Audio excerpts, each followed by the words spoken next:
Why do most people quit, and how do we make sure that you don't? So you might have seen a couple words like all over social media lately, and I think everyone is trying to collectively get their ish together before the end of the year. But everyone is talking about locking in. All right, time to lock in, lock in, lock in.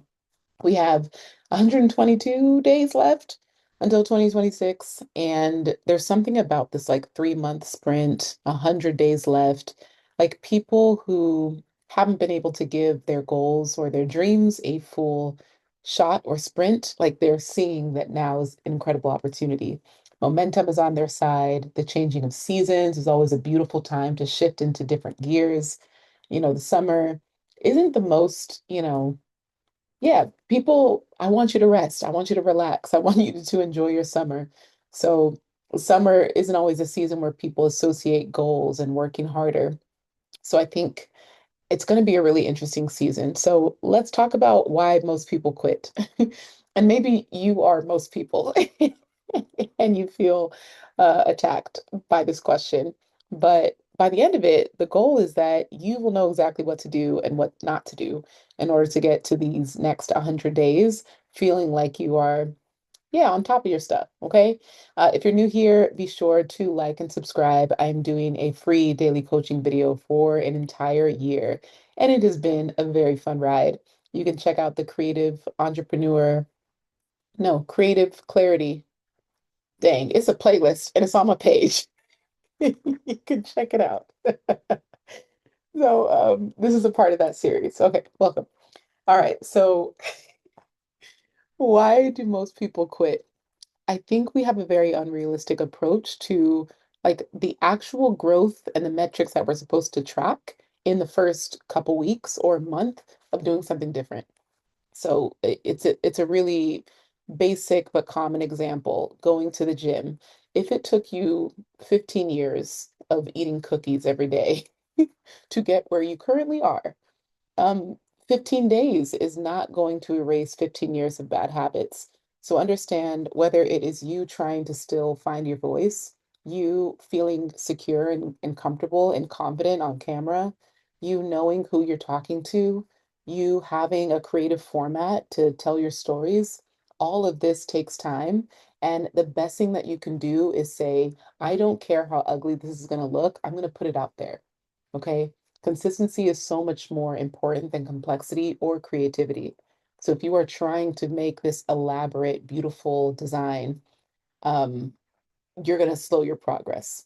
So at any point when you feel like you just can't export the file, like you're in Canva, you're trying to conceptualize this idea for your next big hit, the thing that will guarantee you to go viral.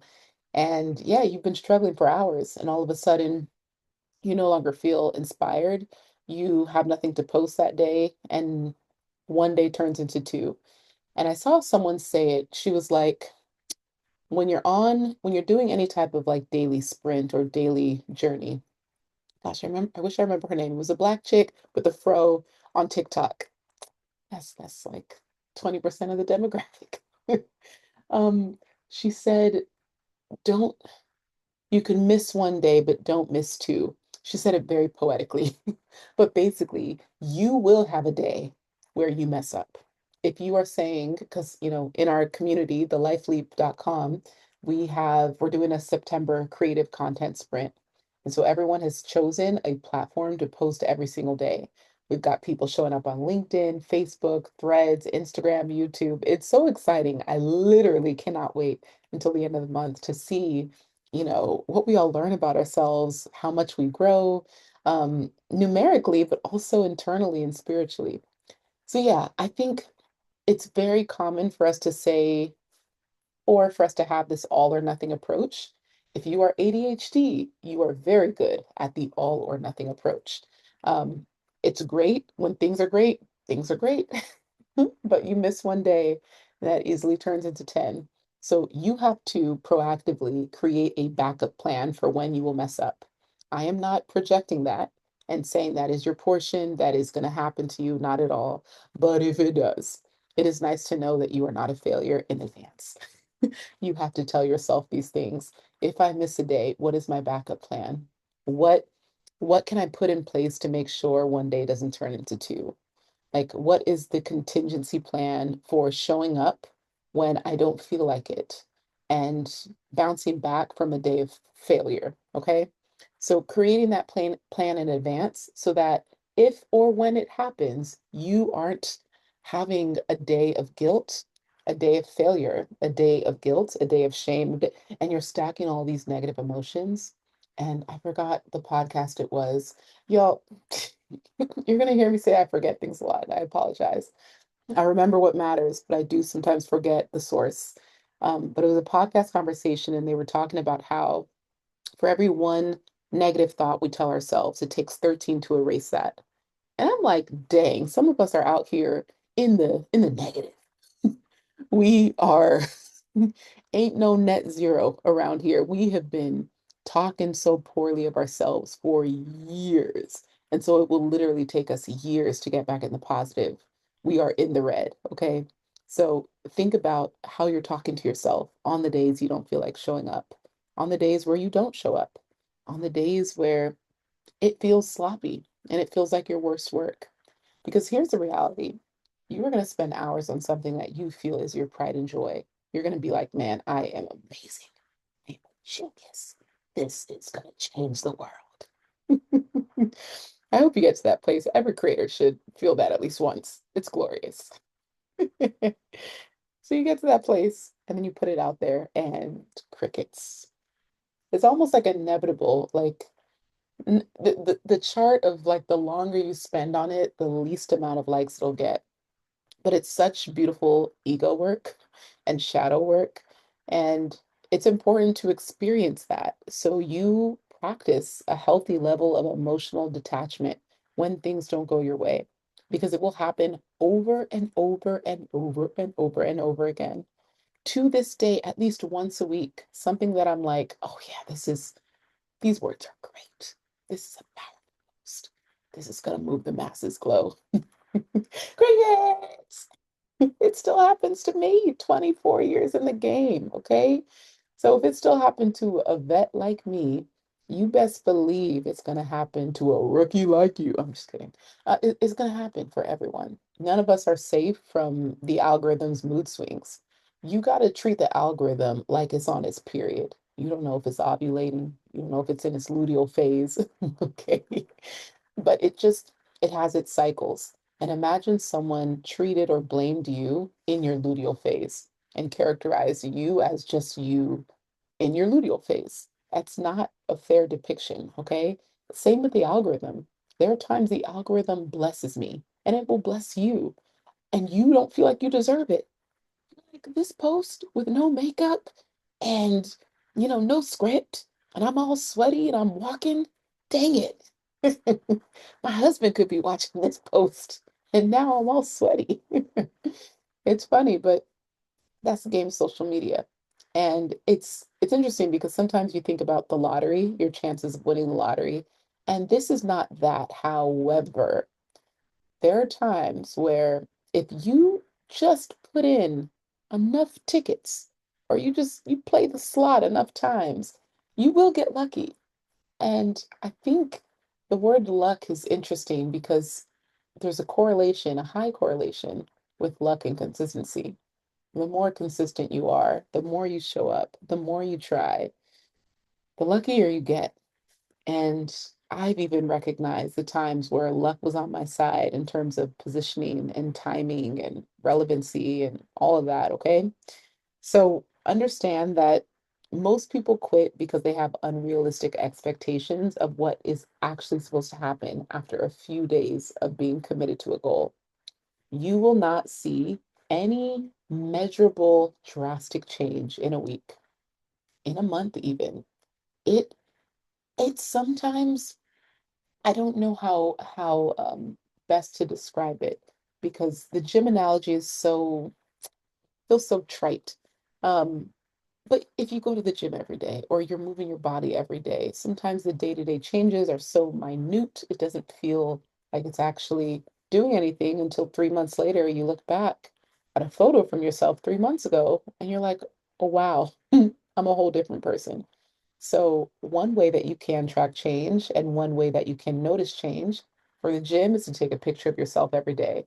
So, for social media, you can screenshot your page every day or screenshot your Instagram follower account or whatever platform you're using. And then by the end of the month or 3 months, you can put all the screenshots together in like a rapid slideshow and just watch the number climb slowly but surely. I think that's a really cool way to honor the slow and steady growth that does come with consistency. So, yeah, just give yourself a realistic bench press. Bench press, because we're talking about the gym. Mm, pineapple juice. Benchmark. That's it. A realistic benchmark for what growth after 30 days should actually look like. Okay. Why most people quit? Why most people quit? I think another reason people quit is, I mean, we talk about comparison a lot, but when you're looking at what your neighbor is doing, you're you're wasting precious energetic capacity on what you could be doing. Because when you compare, it drains you and it makes you believe you're not good enough and you're not growing and you're not XYZ. And I've said this before, but when we see something in someone else that we envy, it's because we are likely hiding or shaming that part of ourselves. We only envy what we know already exists in ourselves, but we haven't figured out how to hone it, uh, how to bring it to life. And so we see it in someone else, like, dang it, they figured it out. Man, that sucks for me. So instead of, I don't know, spending time scrolling people's feed, which I don't think, like, here's the only time you should scroll someone's feed when you're catching up on their content because they haven't come across your feed. But if you were seeing someone and they're winning at life and you go to their page and you're just like, man, they're just so lucky. Their life looks so put together and things are going so well. That slippery slope goes downhill so fast. You gain nothing from watching someone succeed in a way that you desire. And if you haven't created a healthy level of appreciation or compersion for other people's wins and success, then you have no business scrolling their page and catching up on their content. I I think the reason why so many of my friends can call me to share their good news, number one, I will celebrate them probably more than they will celebrate themselves. And they know that I am such a cheerleader because I am so secure in my path. You become a better friend when you own your lane and you are secure in your journey. I have had people in my past where I would second guess myself, like, well, I don't know if I should. I don't, last time they hesitated. Last time they made a face, and I'm thankfully out of those seasons and those friendships because, you know, it's really hard to be in a friendship where there is one-sided celebration. And even when you want to have empathy, because if you are ADHD or emotionally intelligent, you can recognize that, okay, this is a moment of, jealousy. It's a human moment. You'll have patience and empathy for that. And, you see their standpoint. And, okay, maybe if you were in their shoes, you would also not be so excited. And you create all types of scenarios as to why someone can't show up for you the way you show up for them. And at the end of the day, it's BS. So I've allowed myself to say, you know what? I only have space for people who celebrate me as hard as I celebrate them. And it's not a tit for tat thing at all. It's just a heart posture. And it's just a way of being. I can exist freely around someone who I know is not competing with me. That is such a wild concept when you recognize you are in one-way competitions with people, meaning they're competing with you, you have no desire to compete with them. You are just living your life. So I think if this comparison is forcing you to like spend precious energy on someone else's journey, um, it's going to make you quit. And I think the best thing that you can do, let's say there's a platform, let's use Instagram, and I'm going to probably reference Instagram mostly because I do believe Instagram, well, Instagram is where I've made the most money, over $5 million dollars in the last 10 years. And I think I'm trying to figure out, I'm trying to decide between Threads and LinkedIn. Okay, so Instagram for sure has been the most lucrative platform for me. Never spent a dollar on ads, but Instagram, in terms of visibility, reach, um, viewership, community building, I believe Instagram has been the best place for me to grow and the best place for audience building and networking if you are a creator, photographer, a videographer, a writer, um, yeah, someone who's just a storyteller. I believe Instagram is the platform to focus on. Yeah, let's quickly do that. Let's talk about Threads. Threads is the best platform if you are a writer. Now, I would say Threads is currently my set. No, that's hard to say. Threads is where I believe. Okay, so in this past month, I made over 50K in August.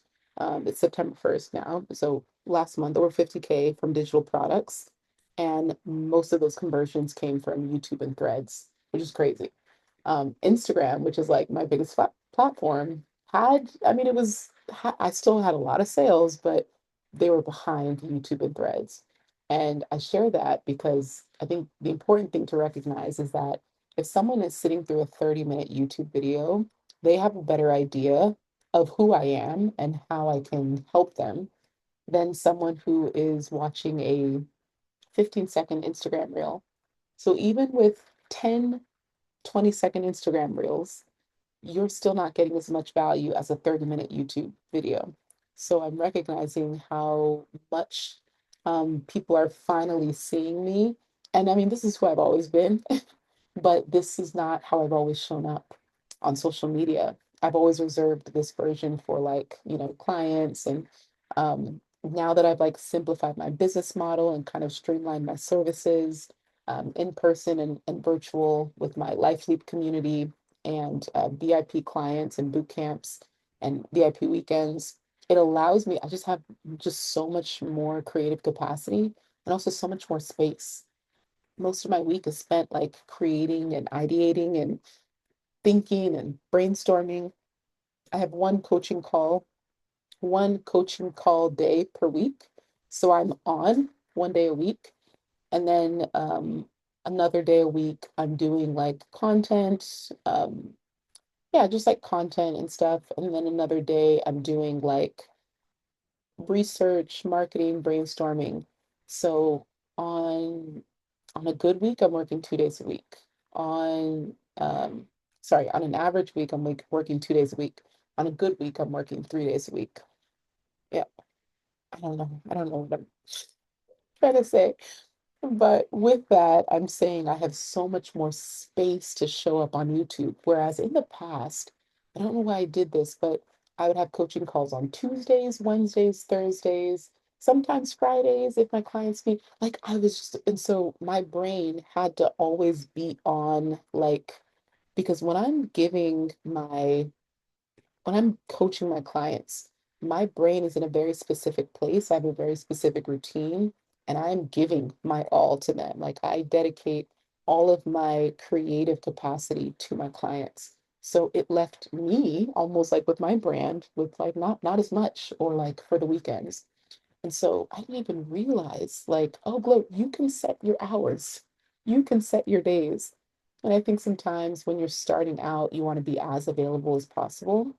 So I was just trying to be as flexible as possible, work with everyone's schedules, and I still am flexible. But I recognize one day of the week, if I could stack all my calls and my brain, literally each call builds off the next, and by the end of the day,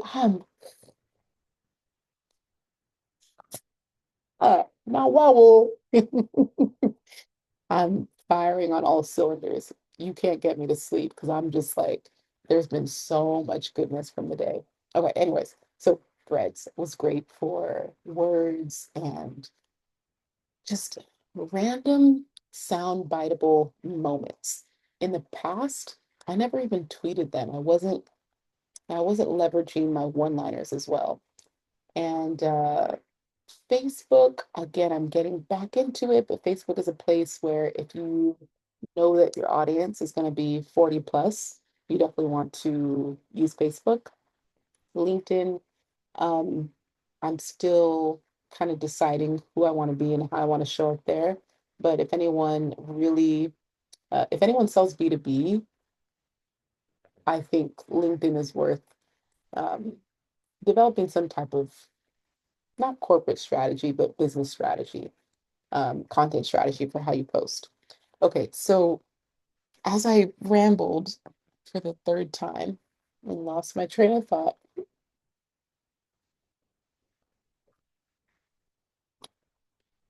people quitting.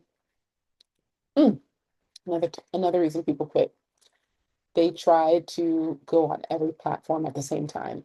And I always say, build a strategy for one, get to a place where it's comfortable, sustainable, it's working, and then hop onto the other. So for me, once I built, I think Threads this year was the first platform where I said, okay, I'm going to get strategic. In the last 2 years, Threads was paying creators between $500 and $5,000. So I was getting $5,000 a month from Threads. Thank you, Meta. Very grateful. Um, for 2 years, y'all. Basically, they were trying to build the catalog of Threads when it first launched. And can you believe I was even hesitant to join? Like I saw it and I was like, I'll wait. And usually I'm an early adopter, but when Threads came out, I don't know, I think it was during the Olympics. There's just a lot. So I waited, but maybe after a week, I joined. And I honestly, I probably flopped the first few weeks. I don't think I knew who to be. So much so, I think I had all my replies off. So I thought it was a place like a broadcast. So, so I was just talking to myself. Oh, it's funny. And yeah, I think Threads was going through a growth spurt, but then there was a lot of criticism. There were a lot of flaws. Things weren't going um, as well as they rolled out. But I still posted on there because I'm like, well, let me give it a shot. And because it's connected to Meta, there's like this, tr trifecta, I guess. So I think it was maybe 1 or 2 months in. I got invited and they started me at 1500. And then once I got the 1500 threshold in like a week, they upgraded me. And it's kind of complicated to explain it, but basically each thread that you posted had to get a certain amount of views. So let's say, for a thread to qualify, the thread needed 5,000 views. So every time a thread got 5,000 views, you got, a check. And let's say you needed to get 75 threads in 30 days that each got 5,000 views. So it caused you to be aggressive. I just remember how things were back then. Like you could always tell which creators were in the bonus program because we was just tweeting up a storm all day, tweeting, threading up a storm. Um, yeah, on an average day, maybe 30 to 50 threads, just like random stuff, just pop culture, whatever's the latest news, random thoughts, business insight, nonsense. But every single month I qualified. There's only 1 month where I missed it. Um, Many creators were saying that they had like a lag in their results. Like it said that I qualified, but um, there was a glitch in the system. And so they didn't actually pay me for that month, the full amount, but I wasn't, it was what it was. And yeah, and then slowly but surely, earlier this year, they started removing the bonuses. And so when other people were saying the bonuses were removed, I knew my time was coming. So just I just counted down the days. But it was a fun run. So when it ended, I told myself, all right, that was great. That was it's cool to get paid to exist. That's literally what yesterday's video was about. Get paid to be you. I got paid to just talk. And this is so much of what social media actually is. Okay, so let me stop yapping. So when Threads took away the bonus, I said, well, I'm not going to stop posting because I never posted for the money. It was a great incentive, but that's not why I show up on social media. So I said, okay, um, I can I can continue with this cadence of like, a handful of threads a day, but I wanted to make sense. Like I still want it to follow some type of theme. So I was in Bangkok at the time. I just got my condo and I there's this gorgeous corner in that space with like this 180-degree glass wall. And I was like, okay, I definitely want to record season 3 of my podcast, Glow Show, which has been on hiatus for 5 years, 4 years, many years. Okay. So I told myself I'm done trying to record a podcast every month or every 2 weeks. The only way I will be consistent with this podcast is if I batch as many episodes as possible. So I recorded 14 episodes in 2.5 days. In actuality, I recorded 20, but six were unusable. I was so rusty. I was telling my friend Antoinette, I was like, I recorded episode 1 4 times and they all suck. And she invited me to the opening of this Moroccan massage that was in Bangkok because she's an influencer in Bangkok, so she gets the invites. I'm just the plus one. And I was telling her how tired I was because I was like, 4 episodes and none of them, because I didn't have a format. I was trying to just, I don't know, I was trying to not do it like this because this is very casual, but I didn't know how I wanted season 3 to look. And so I was literally experimenting in real time, which leads to my next point. There's going to be a lot of experimentation involved, and you might not like it. Like, you have to be okay still posting the experiments.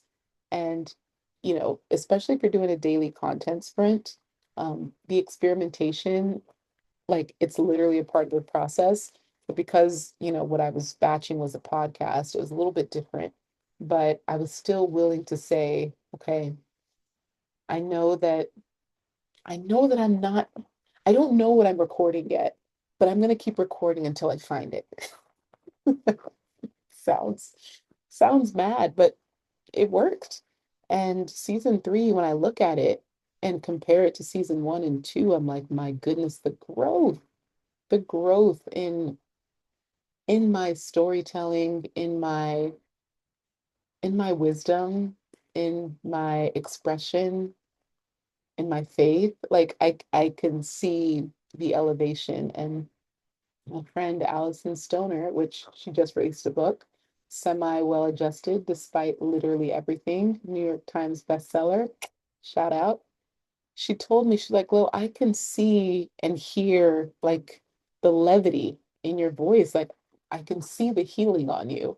And that was such a beautiful thing to hear because you can feel yourself accelerating, like you can feel yourself growing spiritually, but you don't really know how to measure it or what that actually looks like.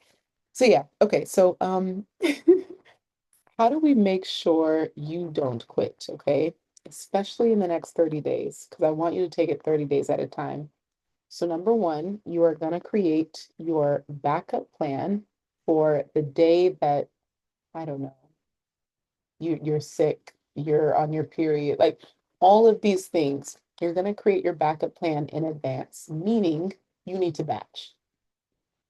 You don't need to do it like this. So, I am currently recording videos every day, except tomorrow, I'm going to be, that's a good question. Tomorrow, I'm going to be flying. Um, should I record from the lounge? Okay, I might record tomorrow's video today. So you're seeing me in real time. Okay. Um, yeah, that's a good question. Okay. If you know that you have a busy day coming up, if you know you have multiple events, if you just know that you might not be 100% for 30 days in a row, which you probably won't, um, create content like in not just in batches, but create like a creative flow for yourself. And when you enter the flow, don't stop until you're done. When I say you're done, it means like you have nothing left to say or share. Because if you tell yourself, like, let's say your content format is made in Canva, if you are designing something and you have another thing to say, like, keep designing until you've run out of things to say. And if it takes you 4 hours, so be it. You at least have 7 days worth of posts. So I would actually recommend if you are doing a content sprint in September, which shameless plug, mycreativereset.com. I I'm biased, but I think it is the single greatest resource and asset for anyone who's trying to make money online. I don't know. I know some things and I've seen the feedback. And so the feedback makes me feel real good because I'm like, okay, this is, it's working. Okay, anyways, if you are going to do 30 days of a content sprint, create 1 day a week. That is your creative day. Okay. And all you're going to do is create and find one corner in your house that's going to be like your creative corner to just like write and record and build. But don't try to do it daily if you've never done it daily before. You are seeing me 24 years in the game of experimentation and practice and repetition. This is not something that is probably going to be easy for most people. And I might make it look effortless, but it is effortful. There's been a lot of effort compounded over the years, decades. So don't do that. Okay, another way to make sure you don't quit is accountability. If there is one other person that is also a creator, maybe you guys are mutual follows, you talk every now and then, you support each other's work, reach out and say, hey, I'm doing this thing for the month of September. Is it cool if one, you join me, and two, we keep each other accountable? Weekly catch-ups, I don't know, daily conversation, whatever your cadence is, but you find accountability because it's growth happens in community. It's not going to happen in a silo. It can, but it's so much easier, so much more fun when you do it with other people. And last, how do we make sure you don't quit is to give yourself a punishment or a reward. I've done this so many times in my career and it's worked like a charm. Back when I really, really loved coffee, I still do, but I'm a matcha girl now. I would tell myself if I don't launch this thing by Saturday, I don't get to drink coffee for the month, period. And the way my integrity is set up, I will actually hide my coffee, put the coffee machine away, and it just is what it is. Back when I used to drink, I would say, okay, if I don't do this, I'm not allowed to have any alcohol, any wine, any cocktails for the month. And my brain, maybe it's ADHD, but we respond really well to consequence and punishment. So no, is that ADHD or trauma? Yeah, that's probably trauma. Whatever your thing is. So reward or punishment, give yourself one because it really does give you something to fight for. Okay? This is this is a lot of fun. Listen, I can't wait for those of you that are going to join this 30-day content sprint. And for those of you that are locking in for the next 100 days, you have a guide with the link in my description box. There's so many calls to actions across different platforms. I'm going to the link in my bio. But you can have me as a coach in your pocket for the next 90 days for 50 cents a day. It's an incredible resource, whether you are an entrepreneur or not. It is made to help you create ideas that are worthy of launching. Okay. That's all I got. So I will see y'all tomorrow. Bye.